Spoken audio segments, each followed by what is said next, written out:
Chapter 1. The Hostage Boy. When your eyes open, it is the year 408 AD, and the first thing you taste is cold iron. Not the clean iron of Roman armories, but the sour metallic breath of weapons that have killed men recently. The ground beneath you is frozen mud. The air is sharp enough to sting your throat when you breathe too quickly. You hear the shift of horses nearby, horses that are not Roman, horses that smell of sweat, wet leather, and the long marches of people who do not know comfort. Your eyes open slowly, adjusting to the blur of a world that isn't yours. You are 12 years old, a Roman boy born into a world of marble, oil lamps, and warm baths. But lying here, surrounded by men who do not speak your language, you feel like something else, something traded, something bartered, something less than human. A hostage, not even a very important one, just valuable enough to buy Rome a little more time. Your father tried to hide it from you, but you weren't naive. You could see it in his face when the imperial messengers arrived, their armor dusty from travel, their expressions stiff with the kind of duty that has no softness in it. Rome needed a hostage to secure a truce. A son of a respected military family was a perfect symbol. So they chose you. Your mother held your face in both hands before you left. She whispered that Rome remembers its sons. But even then, you didn't believe her. Rome remembers victories, not children. The Gothic camp around you crackles with early morning movement. Tents of stitched hides stand like hunched beasts. Spears lean against wagons. Smoke from dying cooking fires clings to the frozen air. Warriors with tangled hair and thick beards murmur in their language, a harsh, splintered sound like branches breaking under ice. One of them approaches you, your guard, or your handler, or your jailer. It's hard to tell which.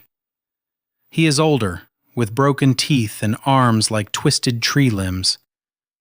He thrusts a bowl at you. A thick gray stew sloshes inside, bits of meat floating in fat that has congealed overnight. He grunts a single word. Eat. You sit up, legs stiff and numb, and you do as you're told. The stew tastes like burned grease and bitterness, but hunger strips away pride. He watches you swallow every mouthful, studying you with the flat curiosity a man gives to an animal he hasn't decided to keep or kill. This is your life now. You wrap your thin cloak tighter around your shoulders. The Roman wool is fine, but in this northern air it feels like wearing a spider web. The Goths laugh sometimes at how cold you get. They laugh at your hands shaking, at your teeth chattering. But when you wake one morning and can feel your fingers even in the frost, you realize something strange. Your body is changing, hardening, adapting. Fear becomes less sharp. Cold becomes less of an enemy. Hunger becomes familiar. Weeks pass, then months.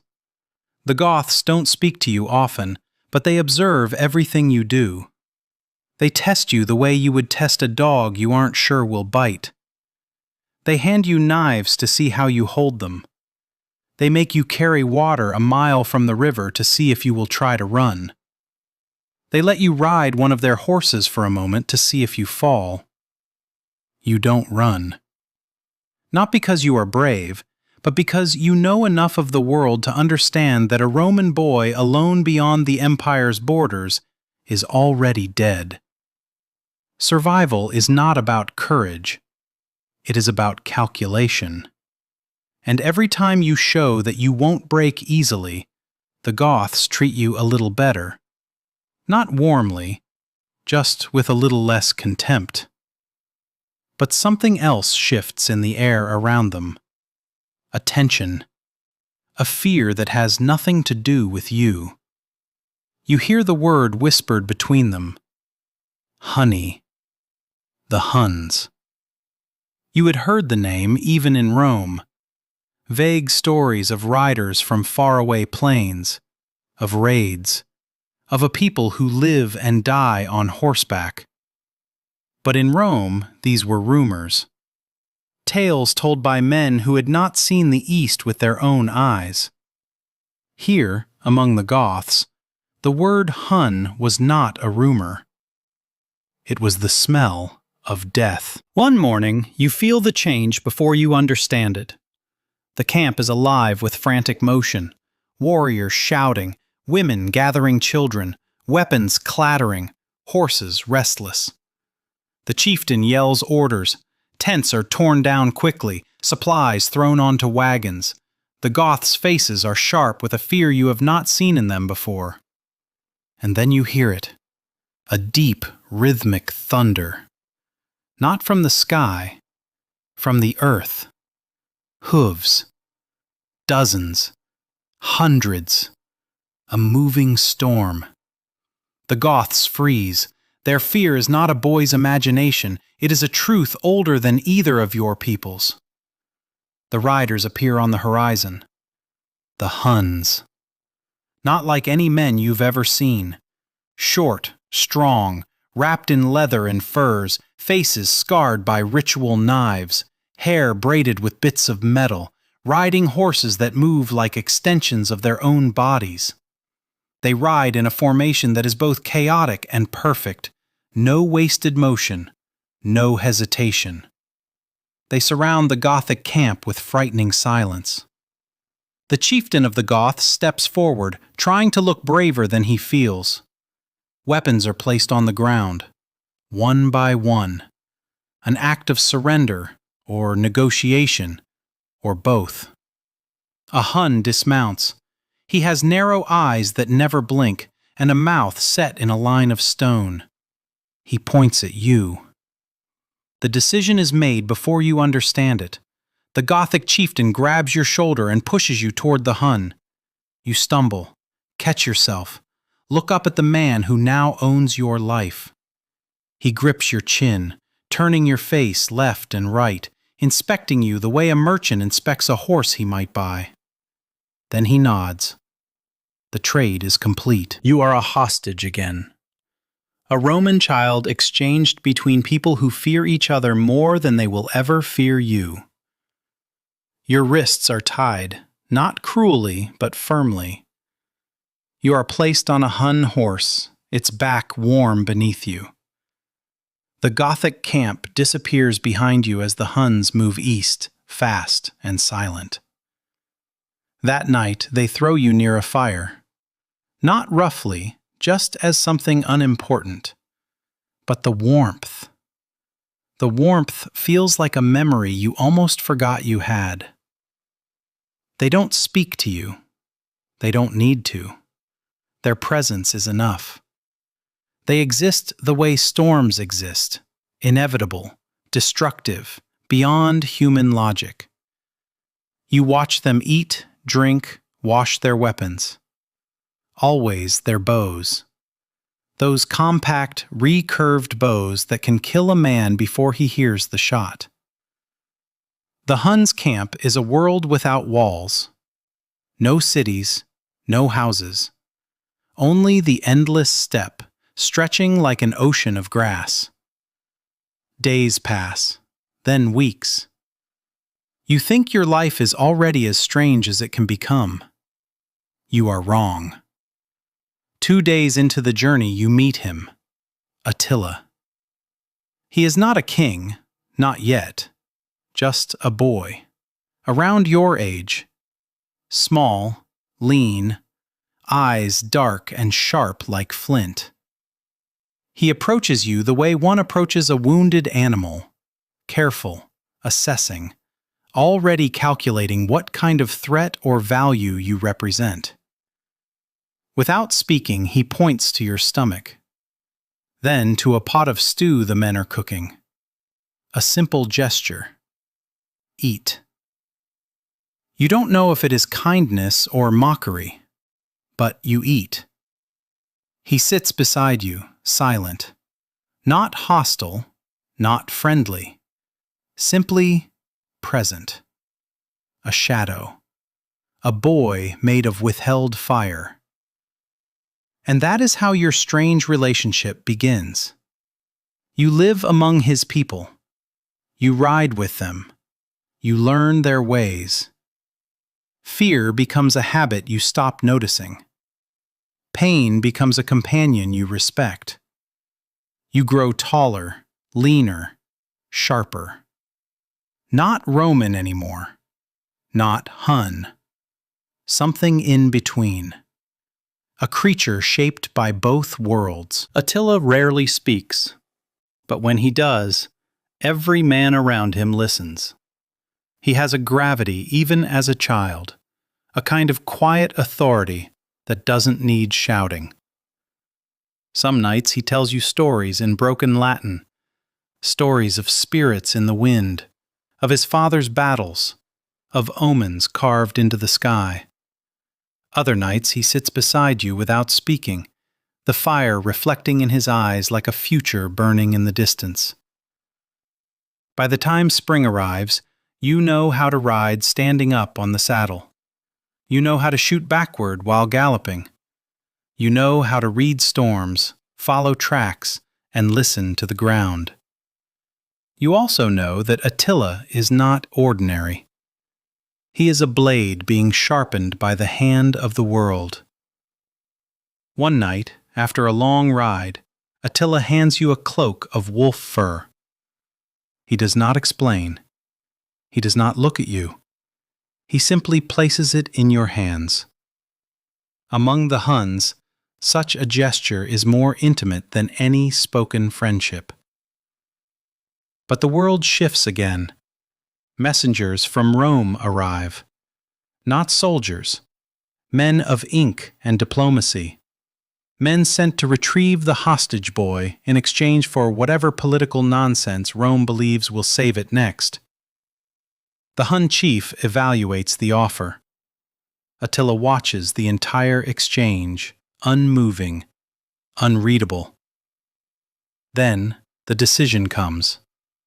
You will return.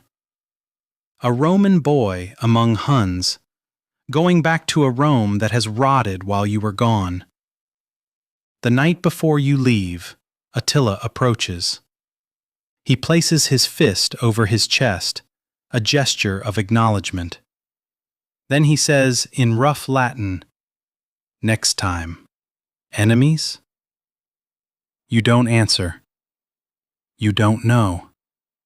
But something inside you whispers the truth.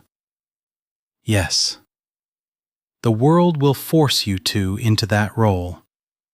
When you step onto Roman soil again, you no longer recognize yourself. The softness of childhood is gone. Your hands are calloused. Your gaze is sharp. Your mind is cold. Your fear is trained. You are something Rome cannot understand. A Roman boy forged by barbarians. A Roman who survived among wolves. A Roman who knows the empire's enemies better than its generals do. The year is 408 AD, and Rome is beginning to die. But it has not died yet, because one day it will need a defender, a man shaped by both worlds, a man named Flavius Aëtius, a man who will not allow the empire to fall without a fight. Chapter 2. It's now the year 410 AD. The world is moving beneath you, not in the gentle sway of a Roman chariot, nor in the measured rhythm of legionary march. This is the hard, relentless motion of a Hun horse. its small, muscular frame carrying you over a land that does not forgive softness. The steppe wind slices your face. Your cloak snaps behind you like a torn banner. The air smells of wild grass, sweat-soaked leather, and the faint metallic scent of distant storms. You have lived among the Huns for nearly 2 years now, long enough to forget the last warmth of Rome's baths, long enough to forget the taste of bread that isn't stale or burned, long enough to forget what it felt like to be important. Among the Huns, you are not important. You are not a noble's son. You are not Roman. You are merely a boy trying not to die. The horse slows beneath you. A signal passes through the riders. Small gestures, almost invisible, the kind of communication forged by countless raids and marches. The group halts. Hooves sink into soft, muddy ground. The warriors dismount with fluid ease. Your legs tremble as you slide off your horse. You force yourself to stand straight. Showing weakness among the Huns is like bleeding in shark-filled waters. Even the boys watch each other with the cold calculation of predators. The steppe stretches endlessly. A flat world of waving grass, low hills, and sky so large it feels like the gods could reach down and pluck you from the earth. The only sounds are wind and snorting horses. Attila approaches. He is still a boy, but he carries himself like a shadow made flesh. His eyes, dark, watchful, hold the stillness of a creature that observes more than it speaks. His hair is tied in thin braids. His bow slung across his back looks too small to be deadly, yet he can place an arrow exactly where he chooses. Always. He stops before you and studies your face. Not with concern, not with malice, just assessment. "You slow today," he says in rough Latin. "My legs are numb from riding," you answer.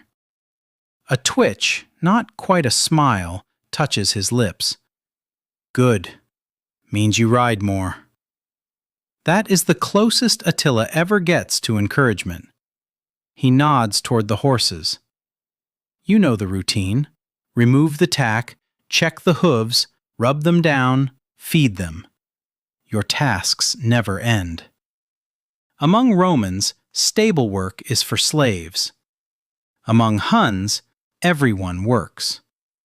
There is no rank here outside of strength and usefulness.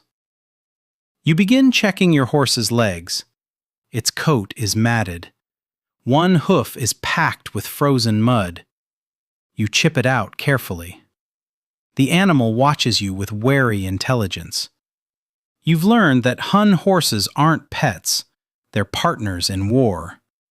If you mishandle one, it will throw you without hesitation. Beside you, Attila works on his own mount. He says nothing, but you feel him watching you from time to time, as if measuring how Roman softness has burned away and what has been left behind. A group of riders returns from scouting. They bring news in sharp, fast Hunnic phrases. The Goths are moving west. A Roman city is rumored to be starving. A village refused tribute. The world is shifting again, and you feel it in the cold air like a coming storm. The men gather around a fire. Meat roasts on a spit, tough, gamey, barely seasoned. You eat without complaint. Complaints have no place here. A boy who complains is a boy who disappears. As the fire crackles, Attila sits beside you. His presence is quiet but heavy. He tears the meat with his teeth, expression unreadable. He swallows, wipes his mouth with the back of his hand, and stares into the flames. "Rome weak," he says suddenly.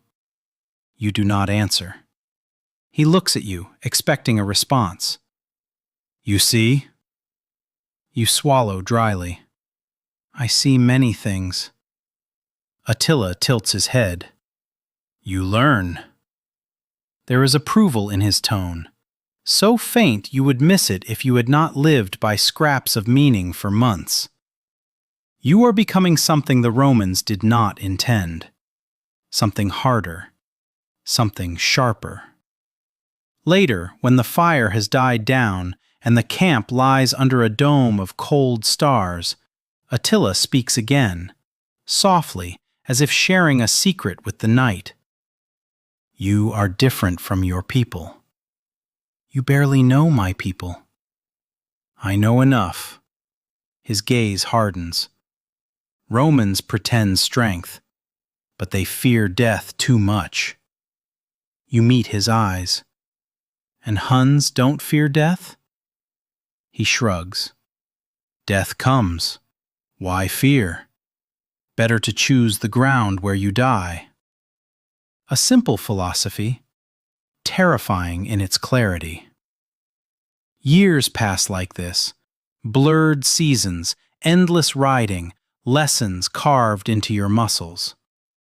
You learn to stand on the saddle, to shoot while the horse moves beneath you like part of your own body, to catch yourself in a fall, to read enemy tracks across the grass. You learn the smell of storms before clouds appear. You learn to conserve water like blood. You learn that an arrow is a promise, not a threat. Hunnic life is harsh, brutal, unforgiving. But it has truth in it. Truth Rome lost long ago. One winter morning, the world tries to kill you. A blizzard sweeps the plains with monstrous speed. The sky turns white, swallowing horizon, earth, horses, men. The wind is a blade. Snow stings your eyes until you cannot see the horse in front of you. Panic ripples through the group. Not fear, but urgency. You cling to your horse, fingers numb. A gust slams into you and almost tears you from the saddle. Then a hand grips your arm. Attila. He pulls you close, guiding your horse with his own, shouting through the howling wind. You cannot hear his words, but you understand his intention. Stay alive. Hours later, you collapse into camp, covered in ice, your face raw and torn. A Hun warrior hands you a fur cloak. You wrap it around yourself, shivering hard. Attila sits beside you, eyes narrowed at the storm outside. You fall, you die, he says simply. I didn't, you answer. He nods once. Good. His approval feels like warmth the fire cannot provide. In the spring, you begin to understand the depth of Hunnic brutality. A raiding party returns with captives, screaming, begging. Men are executed with indifferent efficiency. Women are divided, children claimed as slaves. You watch, bile rising in your throat. Attila notices your reaction. You were taken too, he says. You live. Others live. Some die. World like this. He says it not as justification, but as fact. Unchangeable. Eternal. You harden. You must. Otherwise, you will break. Years blur. Your hair grows longer.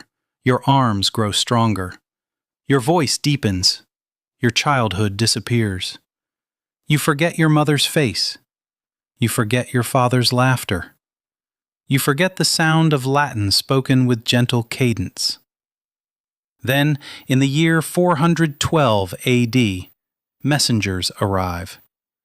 Not warriors, not barbarians, Romans. Their cloaks bear imperial purple. Their sandals are fine leather.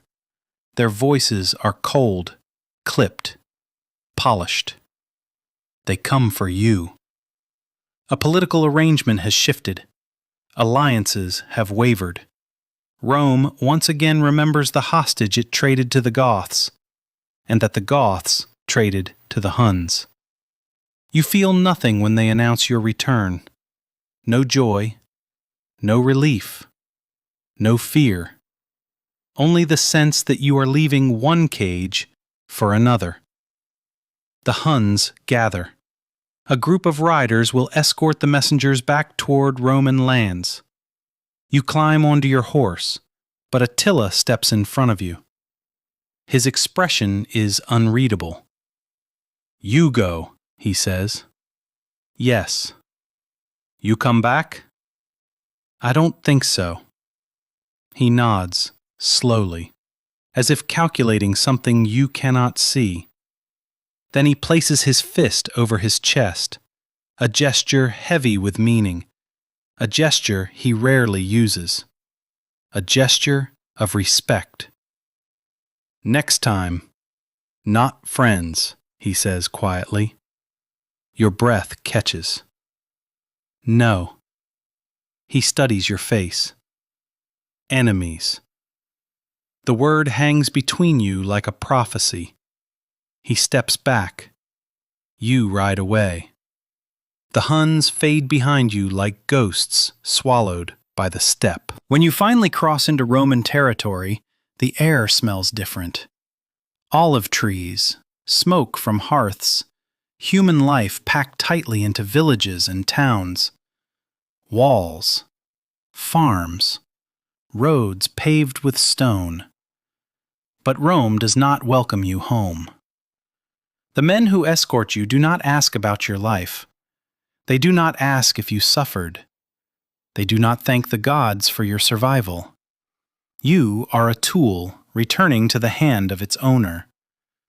When you arrive at the nearest Roman fortress, the soldiers look at your Hunnic clothes, your scars, your posture, your braids, and they do not see a Roman. They see something else, something foreign, something dangerous. A centurion mumbles, "He looks more Hun than boy." Maybe he's right. But something inside you hardens at his words. You survived what they could never imagine. You endured the cold, the hunger, the raids, the storms, the brutality. You trained with warriors whose entire purpose in life is war. Rome did not forge you. Rome abandoned you. And yet, you have returned. You are no longer the hostage boy. You are something they cannot control. Something the empire desperately needs, though it does not realize it yet. A weapon shaped in the East. A survivor of wolves. A Roman reborn from fire and fear. Your name is Flavius Aëtius, and history has begun to turn its gaze toward you. Chapter 3. 414 AD. You wake to the sound of water dripping somewhere in the barracks. The stone beneath you is cold, even through the thin blanket they've given you. Roman forts never used to feel this empty, this neglected, this defeated. But everything looks different to your eyes now. You've seen the world beyond Rome's borders, the vast plains, the tribes that move like storms, the people who live in hunger and die in glory. Here, the walls seem too small, the air too stale, the men too soft.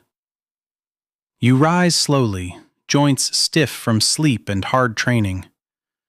The room smells of sweat, old wood, and oil from the lamps burning low. Outside, you hear the morning horns calling soldiers to drills.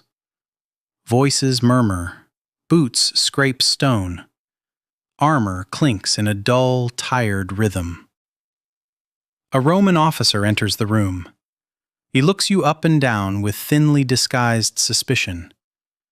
You see the calculation in his eyes, the same suspicion you've met everywhere since returning.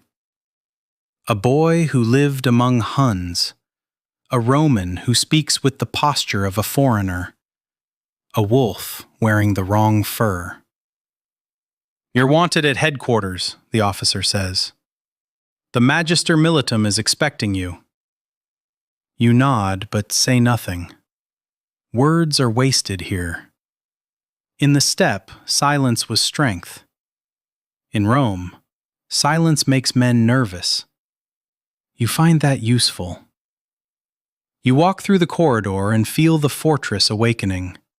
Armor strapped onto shoulders, spears lifted, shields inspected. But something is wrong. The men move like soldiers, like shapes of soldiers, but not like warriors. You see fear in them, subtle, hidden, but real. Fear of what is coming. Fear of what is already here. When you step into the courtyard, sunlight slices through the morning haze. A unit of young recruits practice formation drills. Their movements are stiff, uncoordinated. Their centurion shouts at them with more desperation than authority. You watch for a moment. They hold their shields too high, their feet too close together. Their eyes wander.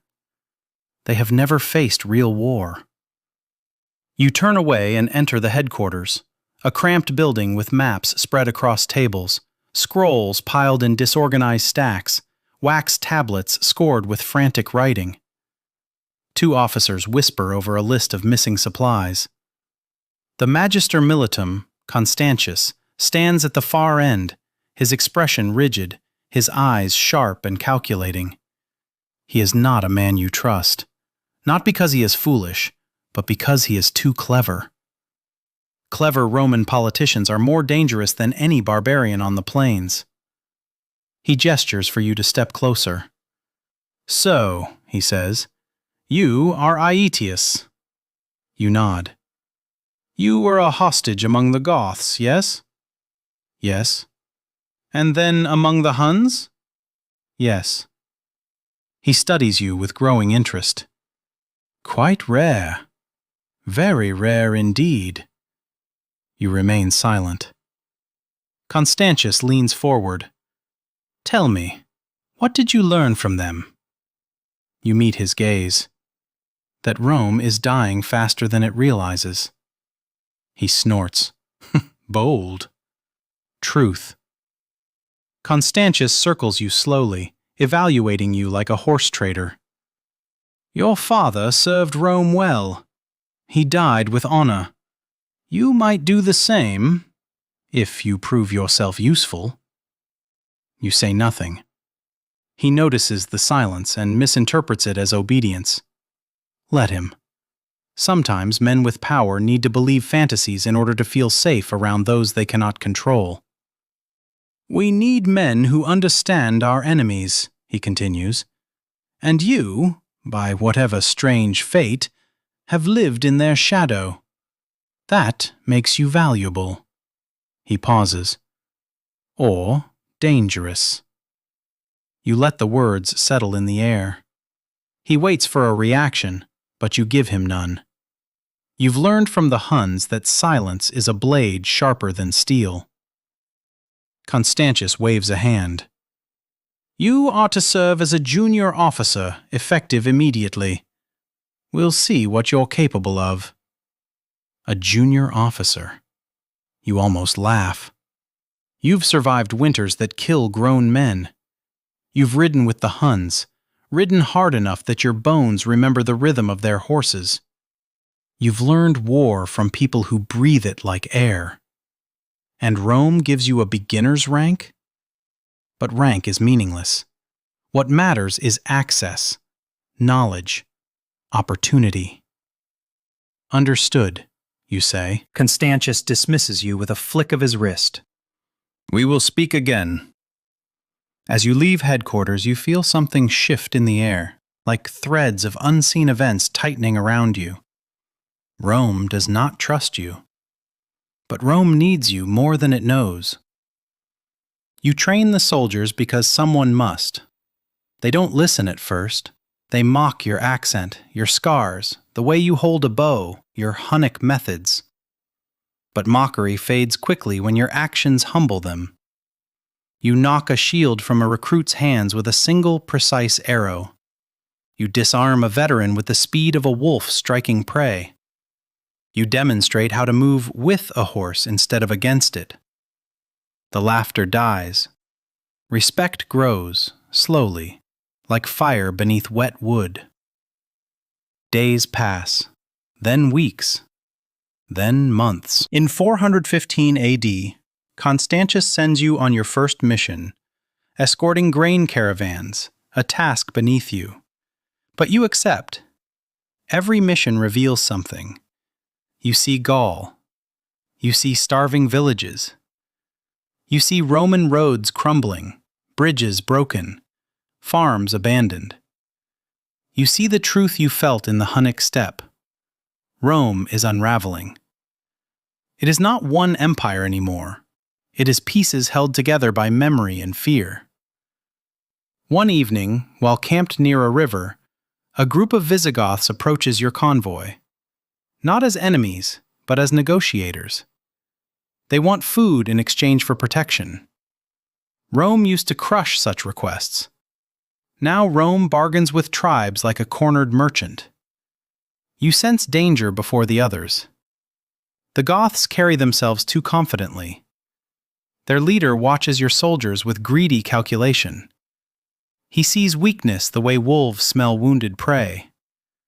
You step forward. "I will speak with your leader," you say. Constantius's envoy hesitates, but you walk toward the Visigoths anyway. Their chieftain is a broad-shouldered man with eyes like cold stone. His warriors watch you, hands on weapons, expecting timidity. Instead, you look their leader dead in the eyes. You ask for grain, you say, but you come with too many men, too many weapons. You want more than food. He smirks. "Roman boy, what do you know?" "I know you intend to take our supplies, unless something changes your mind." The Goths around him tense. You lift your chin. "I lived among your people. I speak your language. I know your customs. And I know what happens to a chieftain who leads his men into a fight he cannot win. It is a gamble, but a calculated one." The chieftain stares at you, long, hard. Finally, he spits in the dirt and motions his men away. "We will take grain," he says. "Only grain." The danger passes. When you return to camp, the Roman envoy stares at you in disbelief. "How did you know?" "I've known wolves," you say. Word spreads. Your reputation grows. By 416 AD, you are summoned to Ravenna, the imperial court. The Emperor Honorius hides there behind marshes and walls, terrified of his own shadow. The court is a nest of whispers, silk, lies, and cowards pretending to be statesmen. You arrive wearing simple armor and a wolf fur cloak, a gift from Attila years ago. In the marble halls of Ravenna, you are a stain on their polished world. Senators stare, courtiers whisper. A noblewoman clutches her necklace tighter as you pass. You do not bow to their stares. Let them fear you. Fear is an honest reaction, unlike their flattery. In Ravenna, you meet Galla Placidia, the emperor's sister. She evaluates you with the eyes of a strategist. A woman who survived a Gothic captivity, who knows the fragility of empires. When she speaks, her voice carries intelligence sharper than most men wield. "You're not like them," she says quietly. "No. You've seen too much." "That I have." "You understand what's coming." You nod. "The tribes won't stop," she continues. "They grow stronger while we grow weaker. Rome needs men who can navigate both worlds. Meaning, we need you. Galla Placidia becomes one of the few Romans you respect. The court, however, remains a swamp of slow decay. Generals are promoted and assassinated with the same regularity. Constantius rises to power, becomes co-emperor briefly, then dies, leaving a vacuum like a wound that won't close. Through it all, you watch, you learn, you wait. By 421 AD, the empire is fracturing beyond repair. Vandals burn through Africa, Visigoths settle in Gaul, Franks creep south. The Huns, always the Huns, grow stronger with each passing season. Rumors whisper that Attila is rising. And within Rome, factions tear each other apart. You serve as a diplomat, a commander, an advisor, a threat. You negotiate with barbarian kings using their own customs. You secure alliances Rome could never gain on its own. Your presence unsettles the court, but they cannot deny your effectiveness. Soldiers begin to whisper your name with a mixture of awe and fear. Aëtius, the boy who lived among wolves. The Roman who rides like a Hun. The blade sharpened by the enemies of Rome. By 423 AD, chaos erupts once more. Emperors die, pretenders rise, civil war brews. Ravenna implodes with intrigue and betrayal, and through the smoke of collapsing politics, one opportunity gleams like a shard of metal in the dirt. Rome needs a strong hand, someone who understands the tribes, someone who isn't afraid of blood, someone shaped by the harsh edge of survival. You feel the future shifting toward you like a drawn bowstring. Your time is coming. You are Flavius Aëtius, a Roman forged by barbarians, a wolf raised in two worlds, and Rome is beginning to realize that you may be the only thing standing between its fragile existence and total oblivion. Chapter 4 433 AD, and you wake not in a soft Roman bed, but in armor. Your back aches from the saddle. Your fingers are numb from gripping a spear far longer than your body wanted. Your horse snorts beneath you, impatient, sensing tension in the air so thick it feels like dust in your throat. The army around you, your army, is restless. Men shift their weight, tighten straps, whisper to their gods under their breath. The banners above you flap in a stiff wind that carries the smell of damp grass and cold steel. The world has become a blade, and you are its edge. Rome, if one can still call this fractured corpse an empire, is on its knees. The borders crumble like rotten wood. Every tribe pushes inward.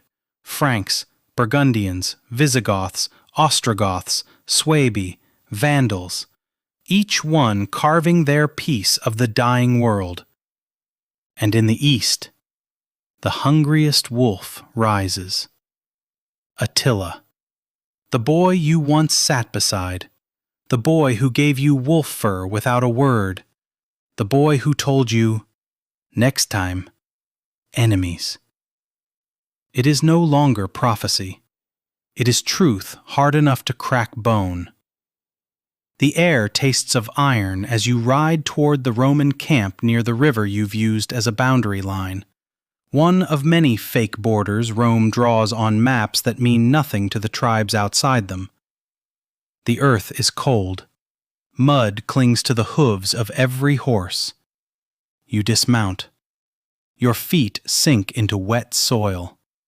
The sky is the color of bruised stone. Your officers gather around you. Men who've learned to obey not because of your rank, but because they have seen you bleed beside them. They trust your instincts far more than they trust the hollow authority of Ravenna. "We cannot hold Gaul with the men we have," one says. "The Visigoths delay their answer," another mutters. "If Attila crosses the Rhine, the whole province collapses." Every voice trembles slightly, not with fear of barbarians, but with the fear of choices that cannot be undone. You raise a hand. Silence falls. "We're not fighting Attila today," you say. "Not yet. Today we secure alliances." They shift uneasily. Alliances. The word carries poison in Roman ears now. Alliances mean admitting weakness. Alliances mean sharing power. Alliances mean negotiation with men Romans once called savages. But survival is not pride. Survival is vision. You mount your horse again and ride toward the Visigothic camp a few miles away. The sky grows darker with every step. A storm is coming. Weather or war or both. The Visigoths greet you not with swords but tense nods. They remember who you are. They remember who taught you to speak their tongue. They remember that you negotiated peace when Rome's fools in Ravenna would rather have bled the province dry. Their king, Theodoric, stands before you wrapped in furs, gray hair braided, scars marking his cheek like lightning. His eyes are old and sharp. "Aëtius," he says, "Rome's wolf." You do not deny the name. "I need your riders," you say. Blunt, direct, truth only. "Against whom?" he asks, though he already knows. "Attila." There is a long silence. Fire crackles. Horses stamp the earth. Wind whistles low like a warning. "You know the Huns better than any Roman," Theodoric says at last. "Tell me what you fear." You look north, toward the invisible horizon, toward the plains where you once rode as a hostage boy. "I fear that Attila wants a world without Rome," you say, "and that he has the will to take it." Theodoric studies you carefully. "And if Rome falls?" he asks. You swallow hard. "Then everything falls."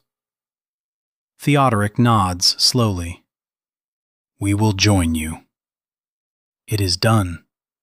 The greatest alliance of the age begins with 7 quiet words. You ride back to your camp with 1,000 thoughts swirling like crows above a corpse.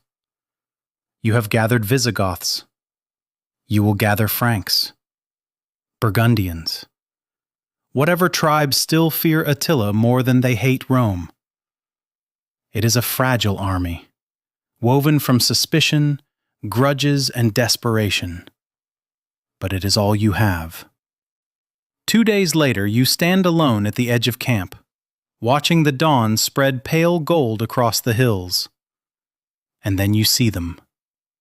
A line of riders in the distance. Fast, precise, silent. Hun scouts. Your throat tightens.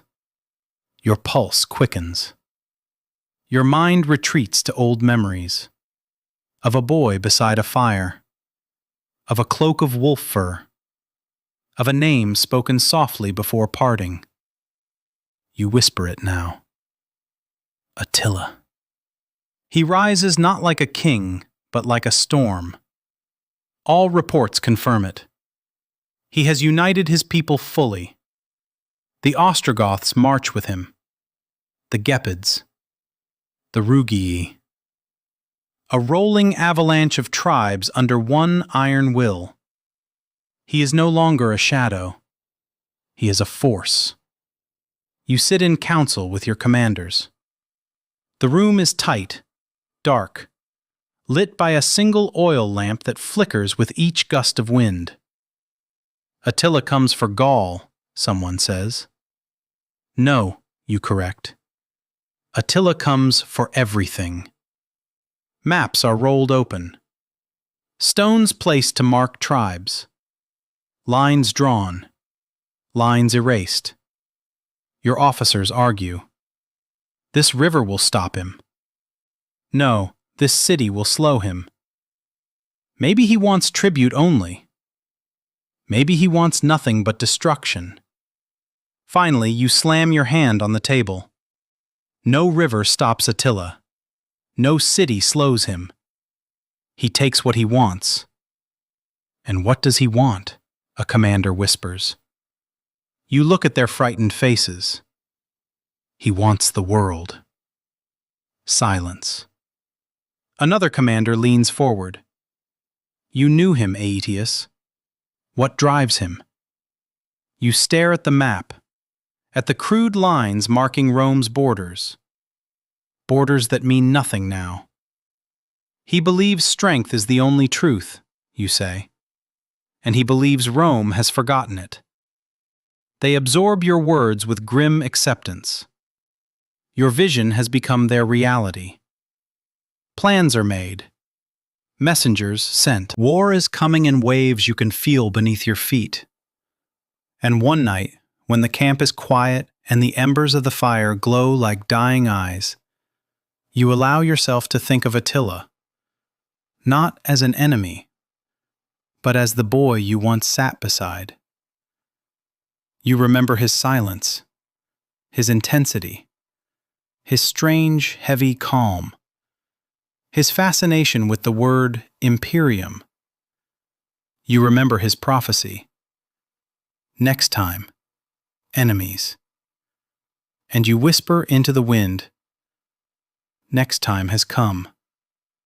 Weeks pass. Your army grows. Not out of loyalty, out of necessity, out of fear. And then, in the spring of 451 AD, the world shifts. You feel it before the reports arrive. A tightening in your chest. A heaviness in the air. Then a scout rides into camp at full speed, mud flying from his horse's hooves. He is breathless, eyes wide with terror. Aëtius! Attila has crossed the Rhine! The words fall like stones. You knew this moment would come. You built your entire life for it. Every wound, every scar, every humiliation, every betrayal has carved you into something Rome can use as a shield. You gather your commanders, your officers, your allies. The tent fills with an army of languages: Latin, Gothic, Burgundian, Frankish. You speak above them all. We march to stop the Huns. The words echo. They feel like the beginning of your destiny and the beginning of the end. Your army moves. Slow at first, then faster, then like a torrent. Tens of thousands, hooves beating like war drums, shields rattling, voices rising. Every breath you take tastes like iron. Every heartbeat feels like a hammer striking an anvil. You ride at the front, your eyes fixed on the horizon. Attila is out there, a shadow you once knew, a storm you once rode beside. And you are no longer the hostage boy, no longer the diplomat, no longer the outsider in Roman armor. You are Flavius Aëtius, commander of Rome's last hope, wielder of the last alliance the empire will ever know. And as you ride toward the plains where your destiny waits, the truth settles in your bones. This is the last moment before the world changes. This is the breath before gods fall silent. This is the step before darkness and light meet in one final clash. And when your eyes open again, it will be the battlefield, the Catalonian plains.